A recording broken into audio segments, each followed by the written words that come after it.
प्रदेश की double engine की सरकार मध्यम वर्गीय परिवारों के साथ निचले पायदान के परिवारों की खुशहाली पर दे रही विशेष ध्यान। मोदी योगी सरकार किसानों की आमदनी बढ़ाने का कर रही भरसक प्रयास। स्वतंत्रता संग्राम सेनानियों सहित सभी युद्धों और आतंकवादी गतिविधियों में मारे गए वीर शहीदों को विनम्र श्रद्धांजलि। मोदी जी के प्रयासों से देश बन रहा आत्मनिर्भर, तेजी से बढ़ रही अर्थव्यवस्था। INDIA इंडिया गठबंधन धोखेबाजों का गठबंधन। कांग्रेस समाजवादी पार्टी दे रही एक दूसरे को धोखा, जनता इनके बहकावे में न आए। श्री AK शर्मा। प्रदेश के नगर विकास एवं ऊर्जा मंत्री श्री AK शर्मा ने आज गोंडा जनपद की प्रवास के दौरान मीडिया द्वारा पूछे सवालों के जवाब देते हुए कहा, केंद्र की मोदी सरकार और प्रदेश की योगी सरकार मध्यम वर्गीय परिवारों पर ध्यान देने के साथ निचले पायदान पर रह रहे परिवारों की खुशहाली पर विशेष ध्यान दे रही है। प्रधानमंत्री जी ने मध्यम वर्गीय परिवारों को सुविधाएं देने के लिए नियमों में शिथिलीकरण भी किया है। उन्हें बहुत सी योजनाओं का लाभ दिया जा रहा है। मोदी जी ने ease of living, ease of doing business, vocal for local का ध्येय लेकर आत्मनिर्भर भारत बनाने का संकल्प लिया। मोदी जी के प्रयासों से ही भारत की अर्थव्यवस्था पूरे विश्व में सबसे तेज गति से बढ़ने वाली अर्थव्यवस्था बन गई। प्रधानमंत्री जी किसानों की आमदनी बढ़ाने का भरसक प्रयास कर रहे हैं।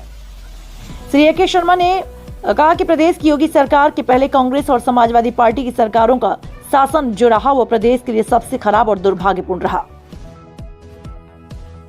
इज्जत करने वाली उससे ज्यादा खराब सरकार शायद इस प्रदेश में आई नहीं है। ये पूरा जनमानस मानता है और देखा है और हम सभी उस बात के साक्षी रहे हैं। जहाँ तक किसानों की आमदनी दुगनी करने की बात है, माननीय प्रधानमंत्री जी के नेतृत्व में, माननीय मुख्यमंत्री श्री योगी आदित्यनाथ जी के नेतृत्व में प्रदेश की सरकार और देश की सरकार किसानों की आमदनी दुगनी करने की दिशा में आगे बढ़ रहा है। कांग्रेस ने धोखा, किसने किसको धोखा दिया वो तो वही लोग जाने। इसके अंदर ये धोखेबाजों का सम्मेलन था, ये तो हम पहले ही कह रहे हैं।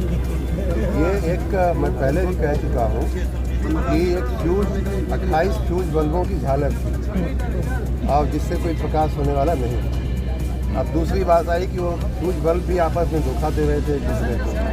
तो अब ये उनके उसका है। हमारे क्योंकि हम अवध क्षेत्र में खड़े हैं तो गोस्वामी तुलसीदास जी की एक चौपाई याद आती है जिसमें कहा गया है कि भगवान भले नरक का वास दे दे लेकिन दुष्ट का संग न दे, साथ न दे। बर भल बास नरक करता था, दुष्ट संग नहीं जनि देश दिखाता। इस प्रकार जब विभीषण रावण को छोड़ करके जब भगवान राम को आता है मिलने, सुंदरकांड में चौपाई है, तब भगवान राम उसकी व्यथा सुन करके कहते हैं कि मैं जानता हूँ कि तुम्हारा जीवन कितना कष्ट वाला रहा होगा।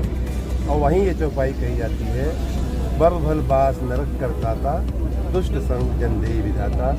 भगवान भले नरक का वास दें लेकिन कभी किसी दुष्ट का संग न दें। अब ये बात अलग है, कौन कितना दुष्ट था वही लोग